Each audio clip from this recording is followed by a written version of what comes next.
नमस्ते दोस्तों, जय हिंद। तो मेरा नाम धनराज चौधरी, आप देख रहे हैं Dhanraj talk show.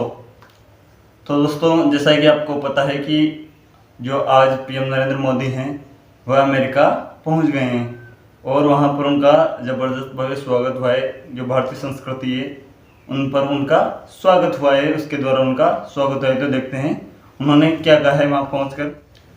PM Narendra Modi says और message is clear, code is here to stay, says the Prime Minister at Leaders Summit।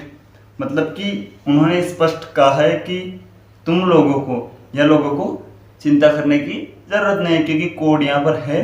जो कोड देश हैं, जो जापान, ऑस्ट्रेलिया, भारत और अमेरिका, जो चारों देश हैं जो कोड के सदस्य हैं वो यहाँ पर है। तो लोगों को जो इंडो पैसिफिक है, प्रशांत महासागर, वहाँ की कोई चिंता नहीं है। फिर लोगों को वहाँ की चिंता करने की कोई ज़रूरत नहीं है। तो वहाँ पर सम्मेलन में सबसे पहले मोदी जी की मुलाकात जो बाइडेन से हुई। उन्होंने वहाँ पर जो बाइडेन से मिले और उनके साथ विदेश मंत्री एस जयशंकर साहब भी गए हैं।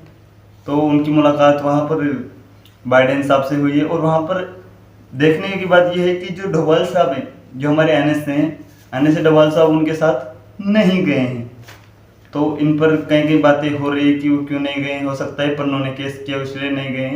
तो मुझे लगता नहीं कि केस वेस करने से उन पर कुछ ज़्यादा फर्क पड़ा होगा, क्योंकि कुछ और कारण हो सकते हैं। क्योंकि ये छोटे मोटे केस होते रहते हैं और ये जो उन्होंने कंपनसेशन की बात की थी, ये छोटी मोटी रकम होती रहती है। परंतु इनमें कुछ अलग थ्योरी है जो कि अभी पता नहीं है। क्योंकि डोभाल साहब का तो नोबडी नोज, वो एनएस से, उनका तो सिर्फ उनको ही पता है, उनका किसको पता है क्यों नहीं गए।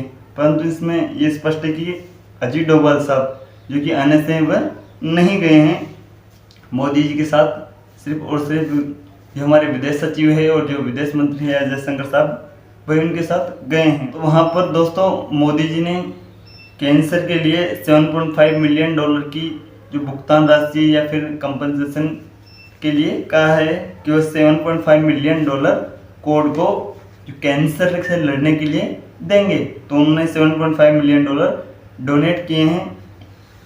और वहाँ पर उनकी मुलाकात जापान के प्रधानमंत्री जी से भी हुई।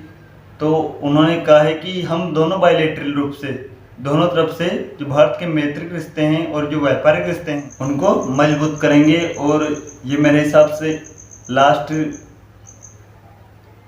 कार्यकाल भी है जापान के प्रधानमंत्री, क्योंकि उनका कार्यकाल 1 अक्टूबर को खत्म हो रहा है। और इसी वर्ष नहीं, जो अगले वर्ष जनवरी है, उसमें जो बाइडेन साहब का है उनका भी कार्यकाल खत्म हो रहा है। तो लगभग दोनों का ही अंतिम जो कोड समिट है, दोनों का ही अंतिम कोड समिट है। तो दोस्तों, इसी के साथ जो कोड मेंबर्स हैं चारों, उन्होंने एक युद्धाभ्यास है, उनके कोस्ट गार्ड ने एक संयुक्त युद्धाभ्यास कंडक्ट किया है। और ये बहुत बड़ी बात है, क्योंकि वहाँ पर कोड के समिट में जो कोड मीटिंग्स चल रही है उनका मेन फोकस ओनली चाइना पर है। क्योंकि कोड बना ही इसलिए क्योंकि चाइना को काउंटर किया जा सके। और जैसा कि मोदी साहब ने बोला था कि आपको चिंता करने की कोई बात नहीं है, क्योंकि कोड यहाँ पर है। अर्थात ये सीधी चाइना को चेतावनी है कि अगर कुछ भी हुआ तो हम चारों देश जो कोड मेंबर्स हैं वो एक साथ काम करेंगे, या फिर कोड मेंबर्स एक साथ हैं। तो ये उन्होंने कहा है। और जो उनके कोस्ट गार्ड का जो संयुक्त युद्धाभ्यास चल रहा है इंडो पैसिफिक में, वो भी देखने योग्य बात है।